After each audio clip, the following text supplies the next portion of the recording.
konversi lagi dengan duit. Kalaupun toh kita tidak punya beras, panitia zakat harus menyiapkan beras yang nanti ada transaksi jual beli. Nah kalau pakai duit langsung zakat kita pakai duit itu pakai pendapat atau petunjuknya Imam Hanafi. Imam Hanafi itu 1 sok, bukan 2,7 tapi 3,8 kilogram. Makanan pokok terbaik. Jadi kalau beras terbaik di Indonesia sekarang ada di Mubah disepakatikan Rp12.000 per kilo. Dan itu boleh dibayar dengan duit karena dilihat dari sisi manfaat. Zakat fitrah pakai duit itu lebih bermanfaat daripada pakai beras. Makanya kalau bayar pakai duit, duitnya harus sejumlah kali 3,8 kg. Kalau kali 12 berarti Rp42.000. Dibulatkan jadi 45.000. Orang sini tak kasih tahu 45.000 kasih 50.000 aja. Iya. 50.000. Jadi kelebihannya dia akan menjadi sedekah. Ketimbang kurang ya. Kalau kurang enggak, ya enggak kuota, enggak sah, enggak nyampe zakat. Nah, rupanya sosialisasi ini belum merata. Orang masihnya pakai duit, tapi harga 2,5. Nah, 2,5. Ya, itu tidak jadi masalah besar. Itu namanya furu'iyah. Jadi itu yang tidak boleh diperdebatkan sampai kita putus urat leher, terus mengatakan kalau zakat itu tidak sah, tolak. Karena apa? Itu perkiraan, takdiron namanya. Perkiraan.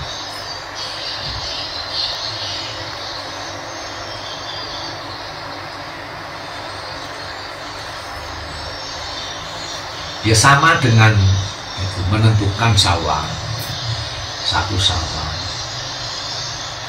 Ya memang aturan utamanya ikut pemerintah.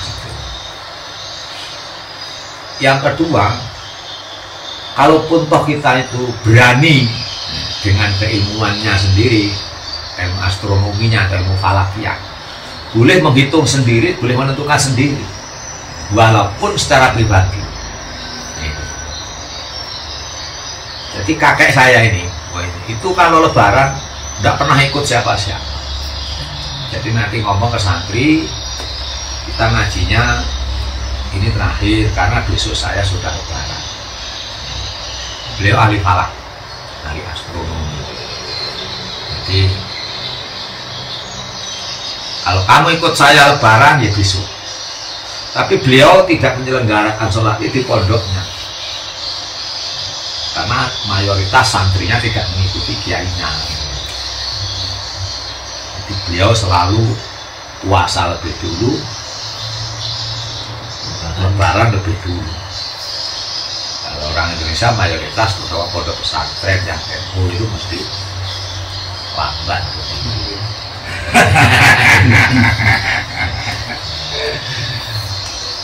Dan itu boleh. Indahnya di agama Islam itu boleh. Makanya sholat id di rumah itu boleh, walaupun sendiri. Cuman kalau sendiri ya tidak disunahkan untuk khutbah. Khutbah siapa?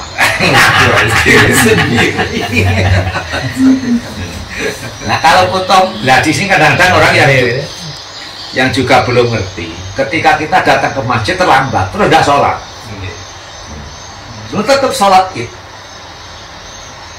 Tapi sendiri munfarid, sholli sunatan idul fitri lillahi ta'ala. Jadi tidak usah khutbah. Gitu. Cuman kadang-kadang ya tadi tak lihat itu kan perlu tadi ini kan aja apa ya sendiri, tidak ada yang sana-sananya, tidak ada yang karena sholat gitu. Ini ada yang banyak yang terlambat ini. Ini cuma ikut khutbahnya saja, yang belum dijelaskan.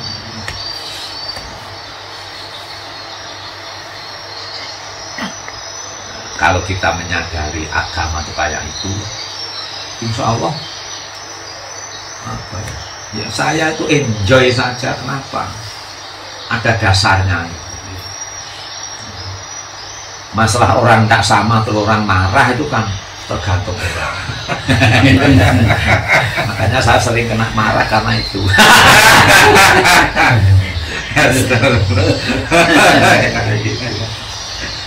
Kira ada umum, sebenarnya umum. Jadi ada hal-hal yang sifatnya sekunder, jadi bukan agama utama gitu. Sehingga nanti orang itu, makanya orang yang pedagang itu agamanya akan lebih fleksibel. Lalu kalau petani itu saklek, karena gerakan petani itu hanya kanan kiri, maju mundur dulu gilirnya. Kalau pedagang kan muter, seluruh lini itu di. Makanya seperti Imam Hanafi itu karena beliau pedagang. Jadi beliau itu di samping ahli agama, profesinya pedagang.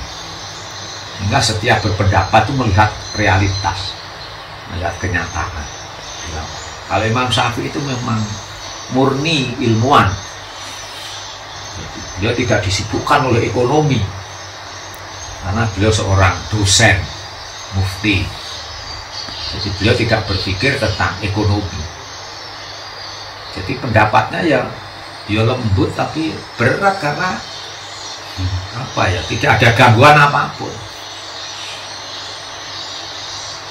Lah Imam Malik lebih saklek lagi. Kenapa? Beliau murni ahli ilmu, tidak pernah keluar kemana-mana, tidak pernah ngaji.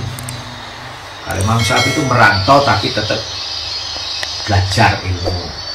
Imam Hanafi itu merantau tapi bisnis. Hanafi dan Imam Hambali itu pebisnis. Sehingga pola pikir pemahaman agamanya dipengaruhi oleh lingkungan di mana beliau berada.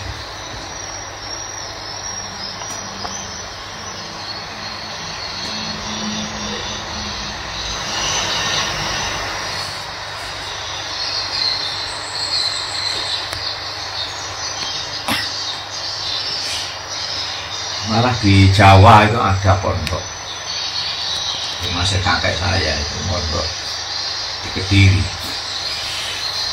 Jadi pelajaran utamanya ilmu falak itu tadi. Jadi di depan masjid itu ada namanya rubuk. Rubuk itu alat untuk mengukur, untuk melihat bintang. Jadi satu pondok itu ya tidak sama lagi. Jadi belajar sendiri-sendiri. Jadi sholat id pun bisa 2 kali, jadi 3 kali. Pondok dulu tidak ngerti, sekarang tidak paling ya jenuh orang. Dan itu harmoni, artinya memang kiainya yang ngasih contoh. Cuman kalau kakek sayang ini tidak kontroversi, jadi cuman ngomong aja ke santri, besok aku sudah lebaran, makanya pintu tak buka separuh. Di hari pertama beliau berlebaran itu ya sendiri.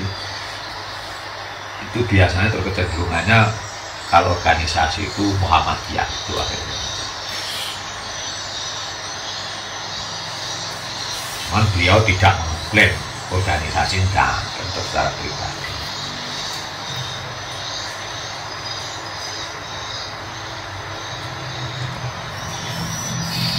Kesempatan sudah 3 kali saja lebaran kompak. Nggih, 3 kali.